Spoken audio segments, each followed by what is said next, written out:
La vida de cualquier persona, nos vamos a enfrentar a adversidades y a situaciones difíciles, situaciones que no son fáciles, y no hay ser humano que venga a este mundo que termine su vida sin haber pasado por respectivos tiempos de adversidad. El libro de Job en su capítulo 5 y verso 7 dice así: pero como las chispas se levantan para volar por el aire, así el hombre nace para la aflicción. Es decir, así como es natural que en el fuego las chispas vayan hacia arriba, así es completamente natural que el ser humano padezca aflicción, que sufra. Estamos de acuerdo en que esto es así por causa del pecado. Antes del pecado no había dolor. Antes de que Adán y Eva pecaran no había enfermedad, no había tristeza. Y también así lo será en la eternidad con Dios. Dice el libro de Apocalipsis que allá no habrá ni enfermedad, ni llanto, ni dolor, porque las primeras cosas pasaron. Sin embargo, mientras estemos aquí en la tierra, todos, y repito, todos tenemos que enfrentar la adversidad. Nadie se escapa de esta realidad. Y es así que las adversidades llegan a la vida tanto de adultos como de niños, hombres y mujeres, ricos y pobres, mexicanos y de cualquier otra nacionalidad. Y escuche esto, incrédulos y creyentes, porque también los cristianos pasamos tiempo de aflicción. Y eso está más que sustentado en las Escrituras. El Señor Jesús dijo: en el mundo tendréis aflicción. El apóstol Pablo dijo: es necesario que a través de muchas tribulaciones entremos en el reino de Dios. Venir a la vida cristiana en ninguna manera es decir, se acabaron mis problemas. Los cristianos también padecemos aflicción. Las situaciones difíciles son una realidad, y mire nada más que estas pueden ser de diversas maneras y escalas. Pueden ser a nivel particular, como una enfermedad, como un accidente, una necesidad que yo tengo, una pérdida, pero también pueden ser situaciones a mayor escala que de una o de otra manera afectan nuestra vida. En el año 2020 nos enfrentamos a una pandemia que nos afectó a todos, a nivel mundial. No hicimos algo nosotros quizá para provocarla, pero nos afectó, ¿sí o no? A todos. Los problemas en la economía del país también son a mayor escala, pero terminan por afectarnos a todos. La inseguridad, los desastres naturales, entre otros. Y de la misma manera, estas situaciones, así como son de diversas escalas, como llegan a la vida de todos, también pueden llegar por diversas razones. Algunas llegan por nuestra condición de fragilidad humana. Nos enfermamos, podemos sufrir un accidente porque somos frágiles. Otras llegan por la imprudencia o malas decisiones de otros. Y así pudimos seguir hablando, hermano, porque esto de las dificultades es multifacético. Tiene muchas caras, tiene muchas variables. Pero siempre entendiendo que esas situaciones difíciles llegan a nuestra vida bajo el soberano control de Dios. Nada de lo que sucede en nuestra vida escapa del control de nuestro Señor. Él es quien en su infinita sabiduría permite lo que llega a nuestra vida de acuerdo a sus divinos propósitos. ¿Cuántos creen esto? Que nuestro Dios tiene todo bajo control y lo que Él permite que llegue a nuestra vida es con un propósito. Pero el tema de las diversidades, de las aflicciones, es sumamente diverso. Pero lo que sí le voy a decir que también es diverso es la manera en la que respondemos a la adversidad, porque no todos tenemos la misma reacción, la misma respuesta, la misma actitud ante una situación difícil. Así como son diversas las aflicciones que pueden llegar a nuestra vida, también son diversas las respuestas que van de persona a persona. Y aquí es donde yo le pregunto, ¿usted cómo reacciona cuando tiene un problema? Sea el problema que sea de índole de salud, sea de índole económico, sea de la pandemia que hubo, ¿cómo reacciona usted? ¿Qué actitudes manifestamos cuando las cosas se ponen difíciles? ¿Y qué diría la gente que está a mi alrededor de cómo reacciono yo cuando tengo problemas? Yo puedo decir una cosa, pero alguien que está muy cercano a mí podría decir, yo sí puedo responder cómo reaccionas en medio de la adversidad. Y yo por eso quiero compartirle en esta mañana una meditación que lleva el título siguiente. Por favor. Y quiero pedirle que usted lo lea muy fuerte. Otra vez, por favor. Porque yo creo que usted estará de acuerdo conmigo en que hay maneras correctas y maneras incorrectas de reaccionar y de responder a la adversidad. Y obviamente yo estoy hablando del ámbito espiritual, de los asuntos internos, de mi actitud, de mis pensamientos. Y yo le quiero compartir el día de hoy una historia bíblica de la cual leímos una parte hace rato en el tiempo de la lectura, donde había una situación sumamente difícil. El contexto de la historia que vamos a estudiar no era para nada sencillo, pero usted se va a dar cuenta que diferentes personas en la misma situación tenían diferentes respuestas. Todos estaban enfrentando lo mismo, pero algunos tenían respuestas correctas, actitudes correctas, mientras que otros tenían respuestas, actitudes y reacciones incorrectas. Así que vaya por favor conmigo al segundo libro de los Reyes. Segundo libro de los Reyes, capítulo 6, por favor. ¿Sigue usted conmigo? Gracias. Segundo libro de los Reyes, capítulo 6, y me va a ayudar usted a leer el verso 24. Segundo libro de los Reyes, capítulo 6, verso 24. Por favor, ¿qué dice?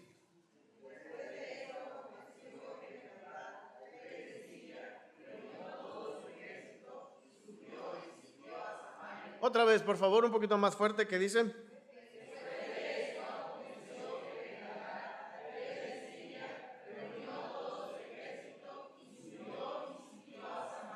La ciudad de Samaria, perteneciente al reino de Israel del norte, estaba en una situación crítica porque estaba sitiada. Se estaba enfrentando a un asedio. Un asedio es un bloqueo militar que tiene como objetivo conquistar una ciudad por medio del desgaste. El ejército que quiere conquistar la ciudad la rodea por completo para impedir que lleguen los suministros y que lleguen los recursos necesarios como la comida, como el agua, de modo que empieza a ejercer cierta presión a esa ciudad que empieza a quedarse sin comida, empieza a quedarse sin agua, y eso los empieza a obligar a la rendición. Y eso era precisamente lo que estaba pasando en la ciudad de Samaria, y el sitio que estaban enfrentando estaba empezando a dar resultados, y no es que estaba dando todos los resultados esperados. Verso 25, por favor, ¿qué dice?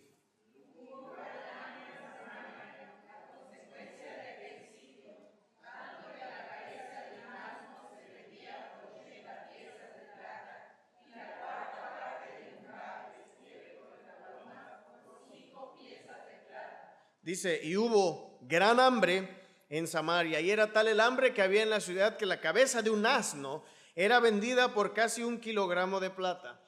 Y si consideramos que el asno era un animal inmundo de conformidad con la ley, pues podemos darnos cuenta de la desesperación que había en la gente de Samaria y el hambre que tenían. Andaban comiendo cabeza de asno, pero la cabeza de asno no era lo único que andaba en los precios elevadísimos. Dice que 300 mililitros de estiércol de paloma se vendía por 57 gramos de plata. Es probable que se usara como combustible o quizás para comer, en un caso más terrible. Sin embargo, hermanos, en la escala de lo escandaloso, la cabeza de asno y el estiércol de palomas eran algo ligero al lado de lo que está usted a punto de leer. Verso 26 al 29 lo voy a leer yo, y dice así: y pasando el rey de Israel por el muro, una mujer le gritó y dijo: salva al rey, señor mío. Y él dijo: si no te salva Jehová, ¿de dónde te puedo salvar yo? ¿Del granero o del lagar? Y le dijo el rey: ¿qué tienes? Ella respondió: esta mujer me dijo: da acá tu hijo, y ¿qué? Comámoslo hoy, y mañana comeremos el mío. A mí, hermanos, lo que más me perturba es la primera palabra del verso 29. Dice: cocimos pues a mi hijo y lo comimos. Al día siguiente yo le dije: da acá tu hijo y comámoslo. Mas ella ha escondido a su hijo. 2 mujeres madres se habían puesto de acuerdo para canibalizar, para comerse a sus propios hijos. Y al primero lo cocieron. Cocimos viene del hebreo bashal, que quiere decir hervir. También se puede traducir como guisar, cocinar. Y la primera mujer dio a su hijo, se lo comieron, pero la otra nunca tuvo en mente dar a su hijo para comer. Solo lo dijo para que se comieran al primero, y después que tenían ya su estómago lleno, escondió al suyo. No sé cuál de las dos estaba peor, pero las dos estaban sumamente mal, y refleja la gravedad de la situación en la que estaba la ciudad. Y yo creo que cualquiera al leer esto se puede dar cuenta que la situación en la ciudad de Samaria no era fácil. No estaban en un paseo por el parque o en un día de campo, eran cuestiones críticas. Y habría que preguntarse cómo hubiera reaccionado usted en esa situación. Yo espero de todo corazón que usted no hubiera hecho lo mismo que estas mujeres, y espero de todo corazón que nadie lo haya pensado. Pero ¿cómo hubiéramos reaccionado usted y yo? ¿O cómo hubiéramos actuado en una situación como esta, donde hay mucha hambre, donde no hay comida, donde la gente se está comiendo a sus propios hijos? Pero fíjese que no todos reaccionaron de la misma manera en esta situación del asedio. Son 4 casos que vamos a ver en esta meditación. 2 casos muestran actitudes correctas y 2 actitudes incorrectas. Y olvídese de una vez de las 2 mujeres, esas ni para mencionarlas, ellas no tienen nada que ver aquí. Por supuesto que es una manera incorrecta y hasta perturbadora de reaccionar. Pero vamos a ver 4 casos, 2 correctos y 2 incorrectos. Y el anhelo de un servidor es que todos y cada uno de nosotros, ante la adversidad, sea cual sea la situación que enfrentemos, respondamos y reaccionemos de la manera correcta. Así que vamos a ver 4 cosas nada más. ¿Usted sigue conmigo? La primera, evidentemente incorrecta, por favor, ¿la puede usted leer? Desesperanza. Dice el verso 30, cuando el rey oyó las palabras de aquella mujer, rasgó sus vestidos y pasó así por el muro, y el pueblo vio el cilicio que traía interiormente sobre su cuerpo. El rey de Israel en ese momento era el rey Joram, hijo del malvado rey Acab, y al igual que su padre, dice la Biblia, que hizo lo malo ante los ojos de Jehová. Y al escuchar la historia caníbal de las mujeres del muro, rasga sus vestidos en señal de dolor, de impacto, pero dijo unas palabras al respecto. Verso 31, por favor, usted léalo. ¿Qué dice?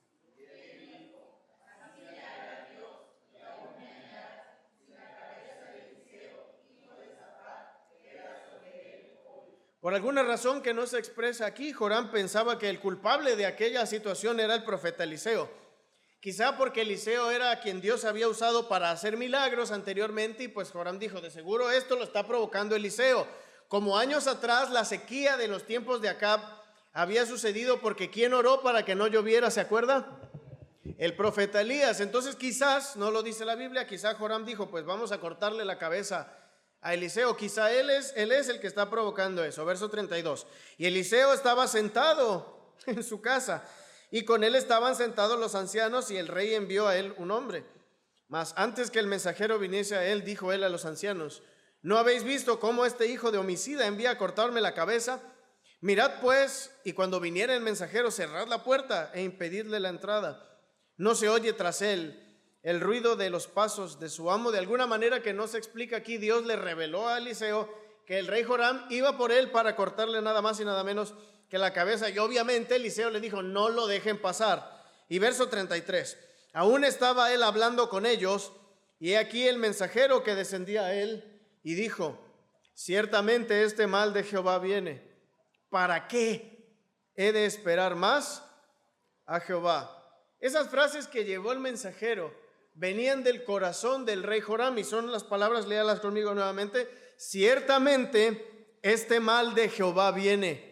¿Para qué he de esperar más a Jehová? El rey Joram entendía que aquella situación estaba sucediendo permitida por Dios.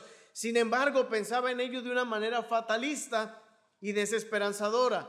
Esa frase de ciertamente este mal de Jehová viene, ¿para qué he de esperar más a Jehová? Denota cómo él tenía un corazón desesperanzado. Otras versiones de la Biblia lo traducen así: ya que esta desgracia nos la ha enviado el Señor, ¿qué más puedo esperar de él? La Nueva Biblia Viva dice, el Señor ha causado toda esta aflicción, ¿por qué he de esperar que él me ayude? Esta desgracia viene del Señor, ¿qué más se puede esperar de él? ¿Cómo está viendo el rey Joram a Dios en ese momento? ¿Como un Dios qué? Malo. Y él dice, ¿para qué voy a orar a Dios? Si él me está haciendo todo esto, ¿para qué le pido ayuda? Si es él quien me está causando toda esta aflicción en la ciudad. Joram pensaba así de Dios, y él dice, pues no hay nada que hacer, solo resignarnos a sufrir. ¿Para qué le voy a pedir a Dios que nos ayude si él está permitiendo todo esto? Pero esa actitud era fatalista e incorrecta. Porque en medio de las más grandes adversidades debemos entender que para todas ellas Dios tiene un propósito. Así que no hay que tener una actitud de desesperanza, sino por el contrario, una actitud de esperanza. Ahora, no se dice explícitamente por qué Dios había permitido el asedio de la ciudad de Samaria. Lo más probable es que fuera por el pecado del pueblo y del rey. El libro de Deuteronomio en el Antiguo Testamento, en el Pentateuco, había profetizado que cuando el pueblo se alejara de Dios, Dios iba a permitir situaciones adversas y que precisamente iban a ser tan críticas que la gente se iba a comer a sus propios hijos, tal cual estaba sucediendo aquí. Así que es probable que Dios hubiera permitido ese sitio a la ciudad de Samaria como castigo por sus pecados. Sin embargo, aunque ese fuera el caso, mis hermanos, también había esperanza, porque en la misericordia de Dios siempre hay esperanza para todo aquel que se arrepiente y viene a Él con un corazón contrito y humillado. ¿Sí o no? Aun cuando uno se ha equivocado, hay esperanza en la bondad y en la misericordia de Dios. El rey Salomón escribió en el libro de Eclesiastés: aún hay esperanza para todo aquel que está entre los vivos, porque mejor es perro vivo que león muerto. En este caso, Joram pudo haber dicho, pues hay que arrepentirse, hay que buscar a Dios, hay que buscar la misericordia de Dios y ver la situación con esperanza, pero no. Joram simplemente veía una desgracia. Y era inútil buscar a Dios si Dios no quiere revertir la situación, pues ¿qué le vamos a hacer si Él la permitió? Fatalismo, desesperanza. Y fíjese que no son pocas las personas que así responden cuando llegan las situaciones difíciles a su vida. Toman una postura fatalista y victimista y ven a Dios como alguien que los está torturando por diversión, o como que no tiene, como si Dios no tuviera nada que hacer. Y Él simplemente quiso mandarnos algo así porque sí. Y eso incluye a personas que vienen a la iglesia. Y les llega una situación adversa y se ponen tal cual como el rey Joram: esto es una desgracia. Y Dios la mandó. ¿Para qué le pido a Dios si Él me está haciendo todo esto? Todo esto no debió de pasar, es una desgracia. ¿Para qué oro a Dios? Personas que sienten que es el fin, ya se acabó, cada adversidad que llega a su vida es el fin, no hay nada que hacer, nada más me queda sufrir. Pero hermanos, yo le quiero rogar que usted no sea de esas personas, que cuando venga la adversidad usted no siga el ejemplo del rey Joram, porque fíjese que no solamente usted la va a pasar mal, esa actitud también es contagiosa. Usted recordará cuando Moisés envió 2 espías a ver la tierra de Canaán. 2 regresaron con un panorama alentador, Josué y Caleb, pero los otros 10, usted recuerda cómo regresaron: no se puede, nos van a matar, ¿para qué nos trajeron? Y contagiaron de esa misma actitud a todo el pueblo de Israel, y Dios determinó ese día que todos los de 20 años para arriba no iban a entrar a la tierra de Canaán. Y la verdad es que si usted empieza a recibir la adversidad con esa actitud, también va a contagiar a otros. Y les va a transmitir un sentir que no es correcto y una visión que no es correcta. Hacerle ver a otros como que Dios es indiferente, que no le importamos, que Dios es malo, que está jugando con nosotros, y evidentemente eso no es así. Y yo sé que usted sabe que eso no es así, pero a la hora de la hora pareciera que muchos sí lo creen, porque se comportan como se comportaba el rey Joram. Pero yo le pregunto, ¿usted es de los que manifiestan desesperanza en las adversidades? Que empiece usted a rasgarse las vestiduras y a decir: ¿qué me está pasando? ¿Por qué, Dios? Esto es una desgracia. ¿Por qué me haces esto? ¿Es usted de esas personas? Su perspectiva, escucha esta pregunta: su perspectiva del Dios bueno y con propósitos que enseña la Biblia cambia en su corazón durante la adversidad por un concepto falso de un Dios que está jugando con nosotros. Porque cuando todo va bien es sencillo decir que Dios es bueno y que tiene propósitos, pero en la vida de muchos ese concepto cambia a la hora de la adversidad y empiezan a decir que Dios es malo. ¿Usted considera las aflicciones que llegan a su vida como desgracias que no debieron de ocurrir? Esto no debe ser realidad en ninguno de nosotros, porque siempre, hermano, sea lo que sea que enfrentemos con nuestro Dios, siempre hay esperanza. Con Dios siempre hay esperanza. Y esa esperanza se hace manifiesta en el siguiente encabezado, por favor. Ahora que hay una actitud correcta para tomar en medio de la adversidad, ¿la puede usted leer? Mire, si bien el rey Joram en ese momento estaba hecho pedazos en medio de su desesperanza y fatalismo, pues usted se acuerda quién fue a buscar, ¿me lo recuerdan? ¿A quién fue a buscar? Al profeta Eliseo. El profeta Eliseo tenía una convicción de esperanza que tenía para sí y también para compartir con los demás. Capítulo 7, versículo 1, por favor. ¿Qué dice la palabra de Dios?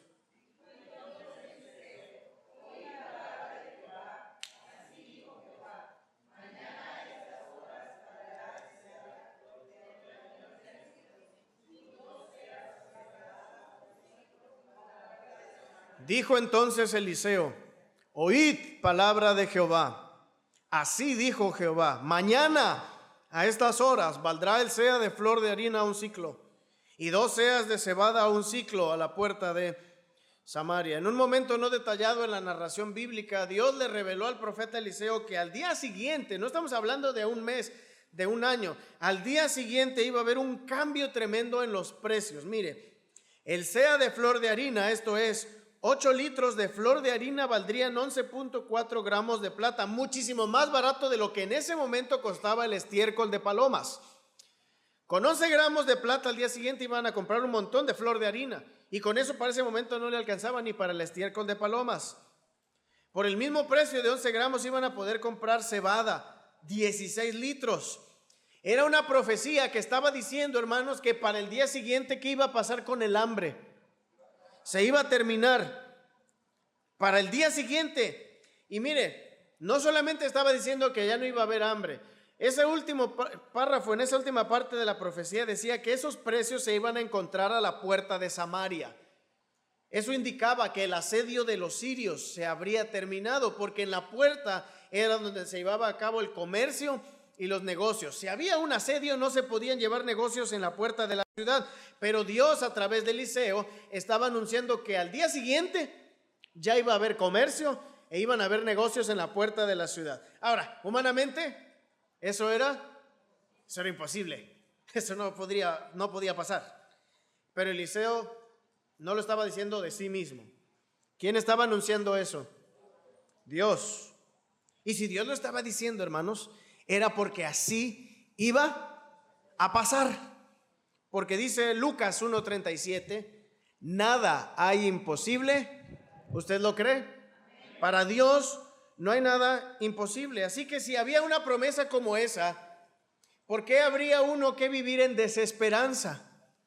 ¿Por qué vivir en desesperanza si Dios estaba diciendo, mañana ya no va a haber nada de esto? ¿Habría sentido?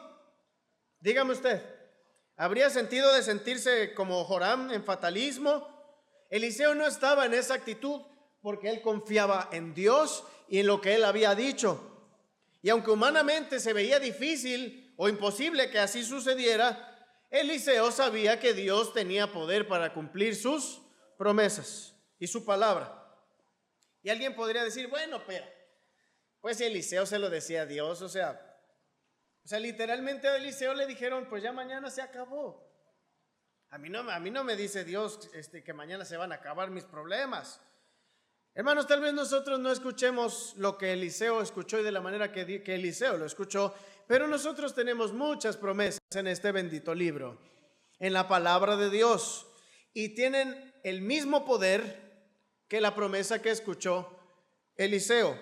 Entonces, ¿por qué en medio de los problemas y de las situaciones difíciles yo debería sentirme desesperanzado cuando tengo la Biblia?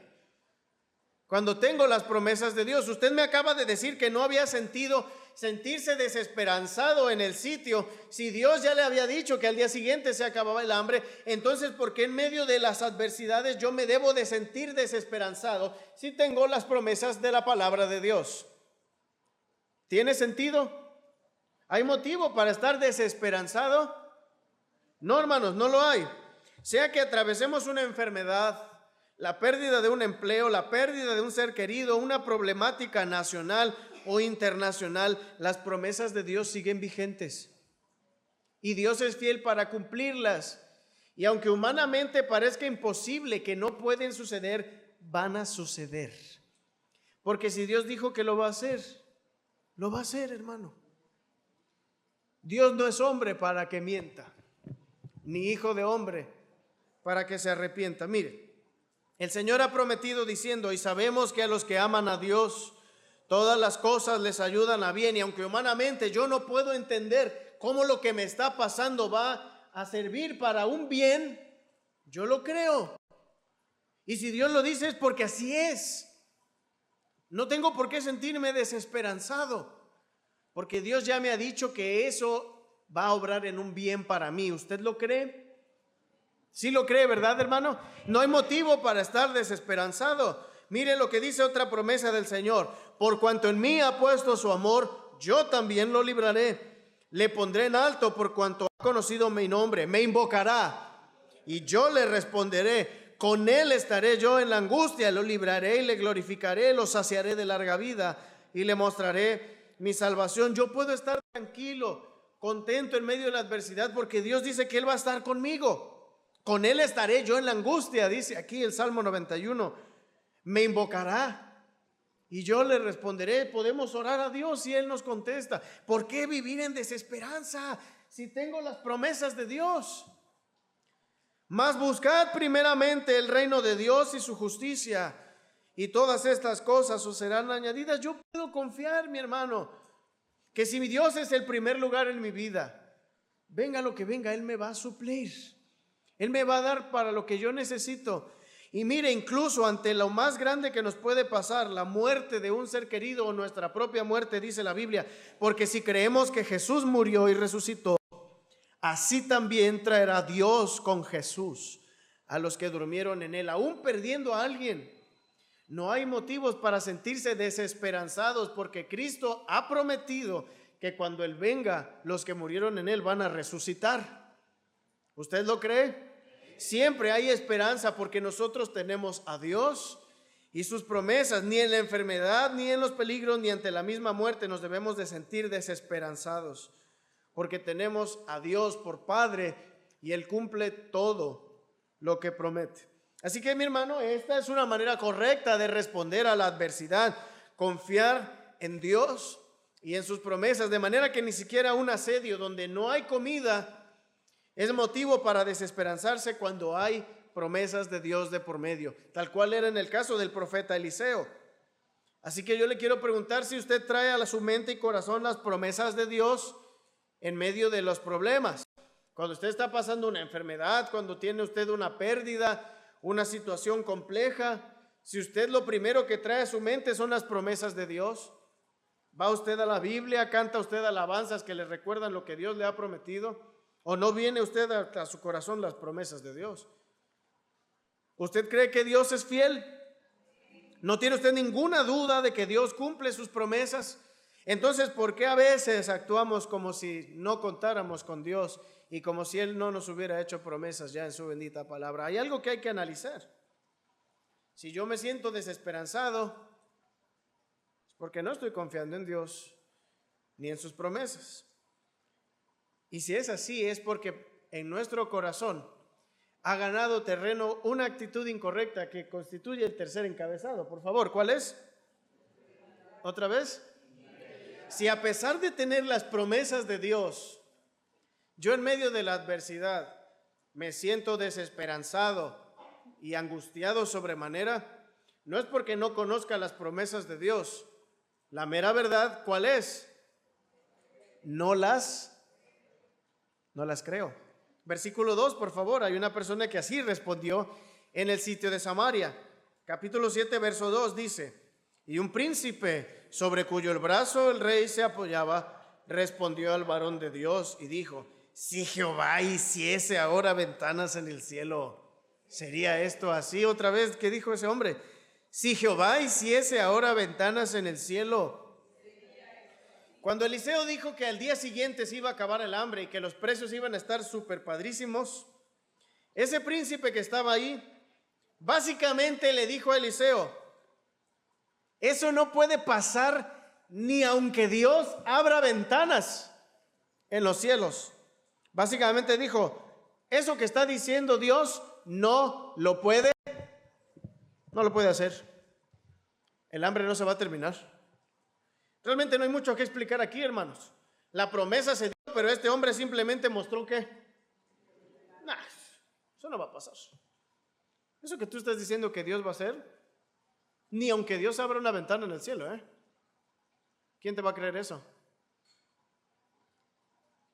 Y recuerda, hermano, que la profecía era, así dijo Jehová.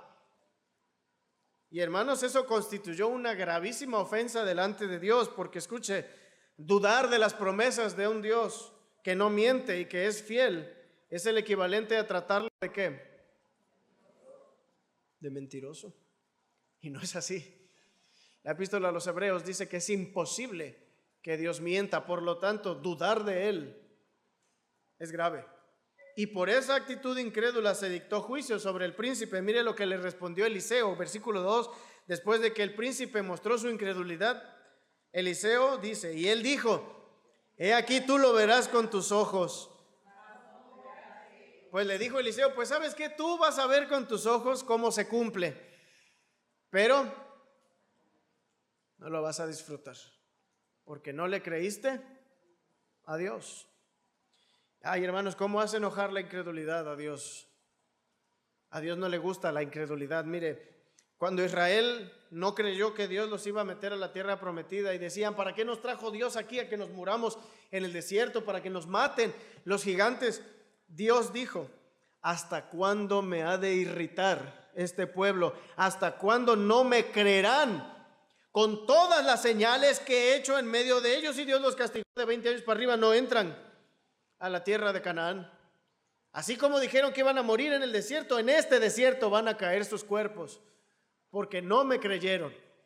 Cuando Zacarías, padre de Juan el Bautista, recibió el anuncio del nacimiento de su hijo, dudó porque él y su mujer eran de edad avanzada. Y el ángel Gabriel le dijo, pues te vas a quedar mudo por no haber creído el mensaje que evidentemente venía de Dios. Cuando a Abraham se le prometió que tendría un hijo de Sara, Sara estaba escuchando, y ¿qué hizo cuando escuchó la promesa de Dios? Le dio risa. Y Dios la reprendió, porque Sara decía, ¿cómo le voy a dar un hijo a Abraham? Y Dios la reprendió y le dice, ¿por qué te ríes? Y dice, ¿hay para Dios alguna cosa difícil? No me reí, dice Sara. Te reíste, le dijo Dios. Cuando Moisés y Aarón golpearon la roca a la que Dios les dijo que hablaran, Dios les dijo, por cuanto no creísteis en mí para santificarme delante de los hijos de Israel, no entraréis en esta congregación en la tierra. Y el libro de Apocalipsis, mis hermanos, cuando da la lista de los que van a ser lanzados al lago que arde con fuego y azufre, ¿sabe quién está en segundo lugar? Los incrédulos. El Señor no toma a juego la incredulidad, hermano. No creerle a Dios es una ofensa ante Él. Y cuando yo manifiesto incredulidad en medio de la adversidad, puedo estar completamente seguro de que Dios está enojado conmigo. Y entonces yo me meto en un serio problema, porque ya tengo la aflicción, pero ahora Dios está enojado conmigo, porque Él me ha dado sus promesas y yo simplemente no las creo. ¿Por qué? No sé. Porque estamos conscientes de que Dios es fiel y que Dios no miente y que Dios es poderoso para hacer todo lo que Él se ha propuesto, pero aún así, muchas veces a sus promesas no le creemos. Y es gravísimo. Hay quienes dicen, es que estoy solo en medio de todo esto, Dios me dejó solo, me ha abandonado. ¿Dónde dice eso la Biblia? No dice la Biblia, he aquí, yo estoy con vosotros todos los días. Entonces, si yo empiezo a decir, es que Dios ya me abandonó, ay, hermano, se está metiendo usted en un problema, porque usted y yo estaríamos siendo incrédulos a lo que Él ya nos dijo. Y ya no tengo un problema, ahora tengo dos. Es grave decir, es que me voy a morir de hambre, me voy a alejar de las cosas de Dios, porque la cosa está muy difícil y me voy a quedar sin comer. ¿Dónde dice eso la Biblia? Joven fui y he envejecido, y no he visto justo desamparado, ni su descendencia que mendigue pan. Estoy siendo entonces incrédulo a lo que Dios dice, que si yo le busco, Él me va a suplir. Llamar desgracias a lo que Dios permite en nuestra vida y decir que Dios nada más nos está torturando, eso es gravísimo, hermano, porque entonces yo no le estoy creyendo a Él. Porque el Señor dice, porque yo sé los pensamientos que tengo acerca de vosotros, pensamientos de paz y no de mal. No hay mucho que explicar aquí, hermano. Y lamentablemente son muchos los casos de personas que cuando llega la adversidad responden ¿con qué? Con incredulidad. Dudan de lo que Dios ya ha dicho. Las situaciones que hay alrededor los consumen y piensan, no, pues Dios no me va a poder ayudar ni va a poder hacer lo que dice su palabra porque está difícil la situación. Pero hay que recordar ahí lo que Dios le dijo a Sara. ¿Hay para Dios alguna cosa difícil? Dígame usted, hermano, ¿hay para Dios alguna cosa difícil? ¿Es difícil para Él sustentarnos para que no nos falte nada? Dígame.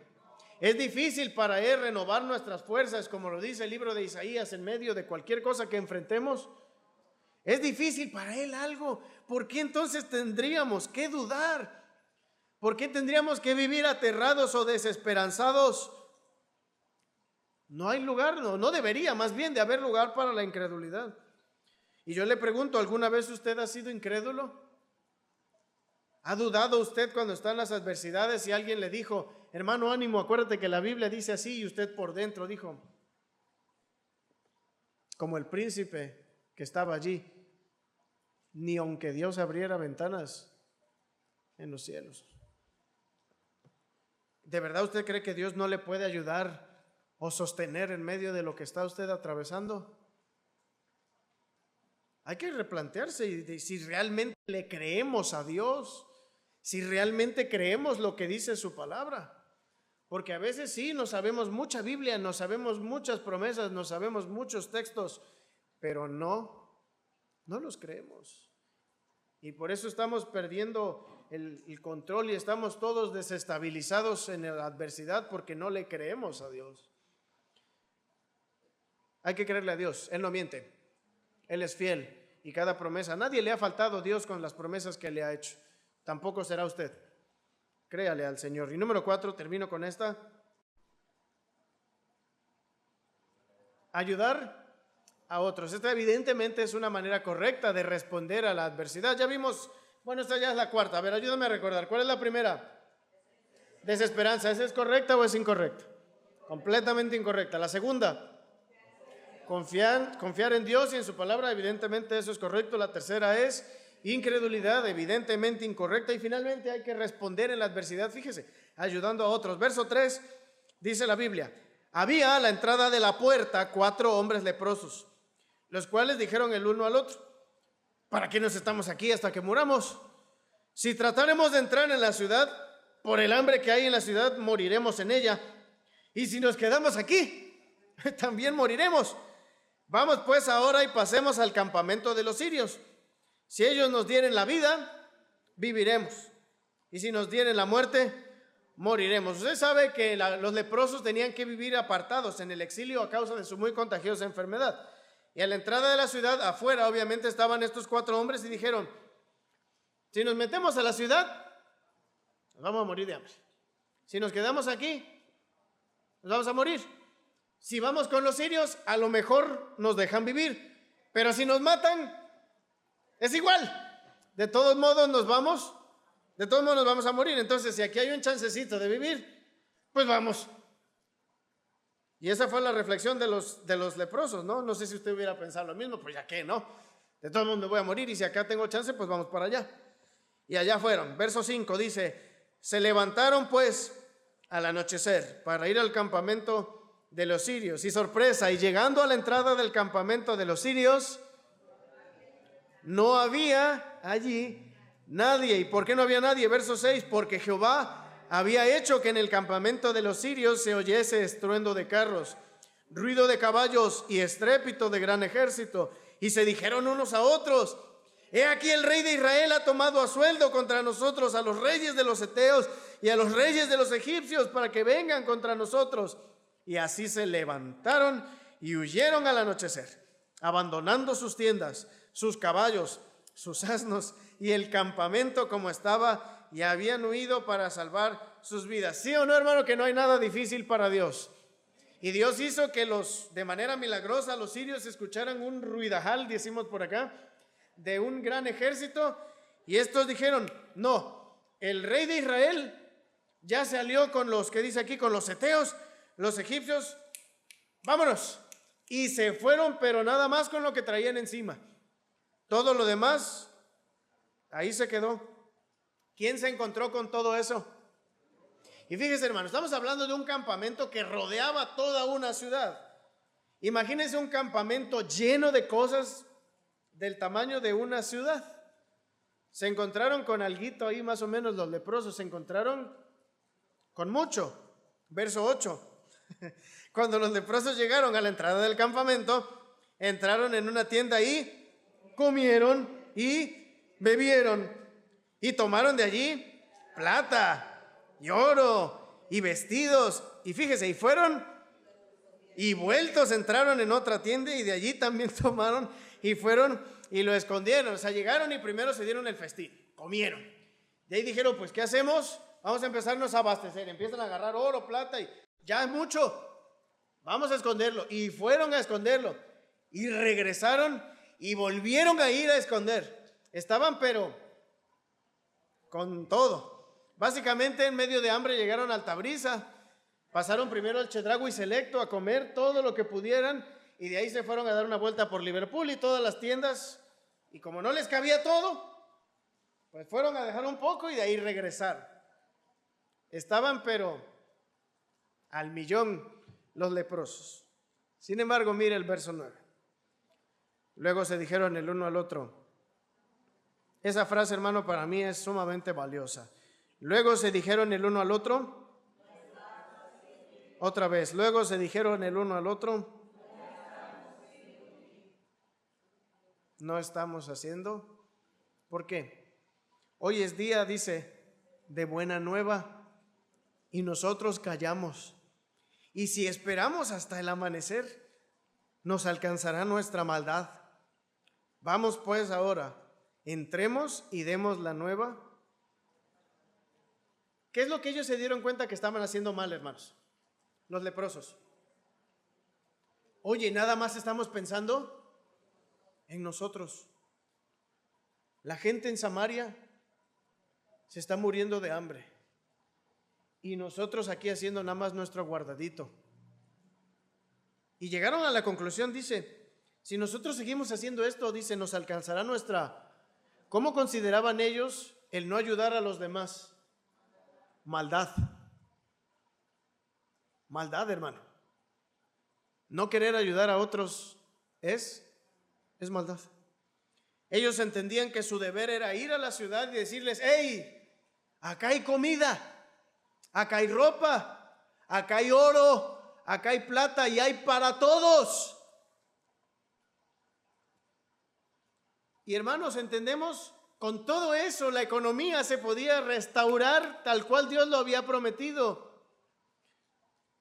Pero ellos, fíjese, ellos no dijeron, nos tienen exiliados afuera de la ciudad. Ahora que aguanten, ¿para qué nos tienen afuera? No, hermanos. Ellos entendían, escuche, que ayudar a otros no tiene nada que ver con lo que otros hayan hecho por mí, sino que ayudar a otros es algo que agrada a Dios. Y cerrar el corazón para ayudar a otros es maldad delante de Él. Y estamos hablando de un contexto de hambre, hermanos.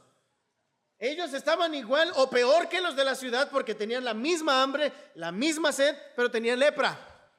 La piel se les caía a pedazos, pero ellos decidieron ir y ayudar en medio de su dolor, porque esa enfermedad sin duda era dolorosa.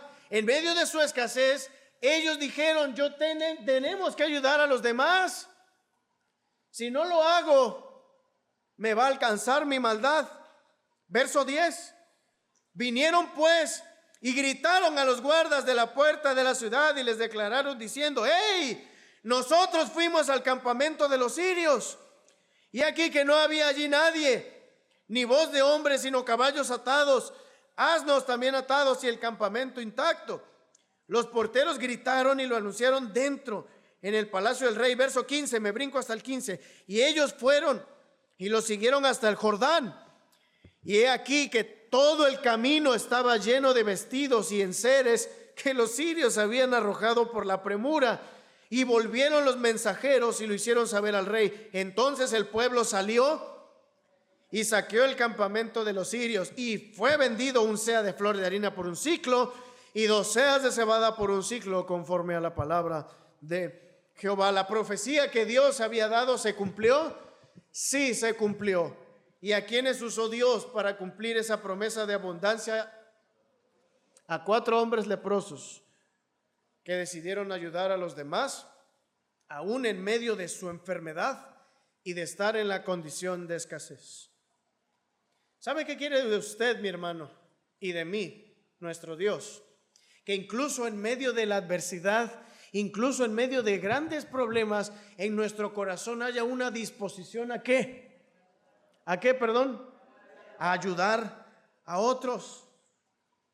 Porque si incluso Dios nos pide que si tu enemigo tiene hambre, le des de comer, ¿cuánto más a la familia cristiana? Nuestro Dios demanda de nosotros generosidad, como Él lo es. ¿Acaso no sabemos lo que escribió el apóstol Juan, que dice: pero el que tiene bienes de este mundo y ve a su hermano padecer necesidad y cierra contra él su corazón, ¿cómo mora el amor de Dios en él? El apóstol Pablo, siempre en medio de su dolor y sus persecuciones, siempre estaba pensando en las iglesias. Epafrodito, un creyente que servía con Pablo, se enfermó, estaba a punto de morir. ¿Y sabe qué era lo que le preocupaba? Están tristes los hermanos por mi condición. Eso era lo que le preocupaba a él. No puede ser, los hermanos están tristes por mí. No estaba él metido en su propio dolor, le preocupaban los demás. Los hermanos de Macedonia, teniendo mucha escasez, suplicaban poder participar para la ofrenda de los santos, y Cristo Jesús, estando clavado en la cruz, sufriendo el castigo de nuestros pecados, oraba por quienes anhelaban su muerte, diciendo: Padre, perdónalos, porque no saben lo que hacen. Y en medio, ahí clavado en la cruz, le dijo a Juan que se encargara de cuidar a su amada madre. Somos llamados a ayudarnos mutuamente, incluso en tiempos de dificultad, porque eso le agrada a Dios, sumamente agradable a Dios. En medio de una gran adversidad, yo puedo servir a otros dándoles consuelo y ánimo. En medio de la estrechez económica, yo puedo seguir honrando a Dios y ayudando a quienes tienen necesidad. De las bendiciones que yo recibo, yo también puedo ayudar a otros. Si 4 hombres profundamente enfermos de lepra, exiliados, estuvieron dispuestos a ayudar a los necesitados, a una ciudad entera, ¿cuánto más debemos hacerlo usted y yo? ¿Está usted de acuerdo conmigo en esto, hermano? ¿Cómo no lo vamos a hacer? Si esos hombres estuvieron dispuestos a hacerlos, pero ¿sabe cuál es el problema? Que muchas veces, muchas personas en tiempos de adversidad dicen: ahorita no es tiempo de servir ni ayudar a nadie. Ahorita estoy tiempo para que me sirvan. ¿A quién? A mí. Ahorita toda la ayuda es para mí. Yo no estoy para ayudar ahorita. Yo tengo mis propios problemas. Yo no puedo hacer nada por nadie. Pero dígame usted si eso es cierto. Si esos 4 hombres, hermanos, cayéndosele la piel, reconocían y dijeron: no estamos haciendo bien. Y quizá haya alguien entre nosotros que el día de hoy, al igual que los 4 leprosos, deba decir: no estoy ayudando a otros. ¿Y saben? Quizá alguien diga: yo no estoy haciendo bien porque ni adversidades tengo actualmente y ni así estoy ayudando a otros. Y si ni cuando están tiempos de calma estoy ayudando a los demás, lo voy a hacer en medio de la adversidad. Pero ¿qué impacto tiene cuando alguien que está en el momento de la angustia está dispuesto a servir por amor a los demás? Eso es lo que nuestro Dios demanda de usted y de mí. ¿Usted lo cree? Y sin duda alguna esos leprosos agradaron al Señor, pero alguien, hermanos, alguien tenía que recibir el juicio que había sido dictaminado en su contra. ¿Se acuerda de a quién tenemos pendiente ahí con un juicio? Verso 17. Y el rey puso a la puerta a aquel príncipe sobre cuyo brazo él se apoyaba, y lo atropelló el pueblo a la entrada, y murió conforme a lo que había dicho el varón de Dios cuando el rey descendió a él. ¿Qué pasó, hermanos, cuando se dio la noticia de que estaba el campamento de los sirios vacío? Pues eso de no corro, no grito y no empujo, pues no funcionó, ¿verdad? ¿Qué pasó con toda la ciudad de Samaria? Y pues estaba el príncipe en la mera puerta porque ahí lo puso el rey. Y pues la gente salió y lo aplastaron, lo atropellaron. Verso 18. Aconteció pues de la manera que el varón de Dios había hablado al rey, diciendo: 2 seas de cebada por un siclo, y el sea de flor de harina será vendido por un siclo mañana a estas horas, a la puerta de Samaria. A lo cual aquel príncipe había respondido al varón de Dios, diciendo: si Jehová hiciese ventanas en el cielo, ¿pudiera suceder esto? Y él dijo: he aquí tú lo verás con tus ojos, mas no comerás de ello. Y le sucedió así, porque el pueblo le atropelló a la entrada. El príncipe incrédulo vio lo que dijo que no iba a pasar, pero en juicio por su incredulidad no disfrutó de ello. Hermanos, ¿sabe que todas estas cosas nos deben de hacer reflexionar? Cuando yo respondo de manera incorrecta ante la adversidad, también voy a tener que recibir un castigo de parte de Dios.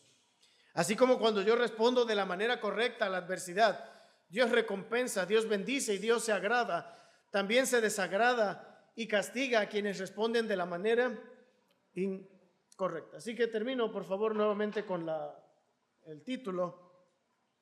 Yo le dije al principio que las adversidades son una realidad inminente. Yo sé que usted ha pasado por ellas. Es probable que usted esté atravesando alguna y seguramente más adelante las va a enfrentar. Pero ese asunto no nos corresponde a nosotros. Mire, las pruebas, su intensidad, duración y contexto llegan y son decretadas por la soberanía de Dios. Nosotros no determinamos cuándo, cómo, dónde llega la prueba. De nosotros lo que queda es que nuestra. Así que yo solo le quiero preguntar: ¿va a enfrentar usted la adversidad con la desesperanza del rey Joram y la incredulidad del príncipe? ¿O con la confianza en la palabra de Dios de Eliseo y la generosidad de los leprosos? Usted decidirá cómo quiere salir de ese tiempo de adversidad, desagradando a Dios y sufriendo tal cual fue el caso del rey Joram y del príncipe, o confiado en Dios y agradando a Dios, como lo hicieron Eliseo con su confianza y los 4 leprosos con su generosidad. Usted no se pregunte si va a sufrir adversidades, de que van a llegar, van a llegar. Preguntémonos más bien, ¿cómo voy a responder? ¿Responderá usted de la manera que usted responda y responderé yo de la manera que yo lo haga? Pero yo le ruego, mi hermano, que respondamos de la manera correcta, confiando en Dios y en su palabra y nunca perdiendo de vista que incluso en la adversidad podemos ayudar a otros. Le invito a cerrar sus ojos y a orar a nuestro Dios.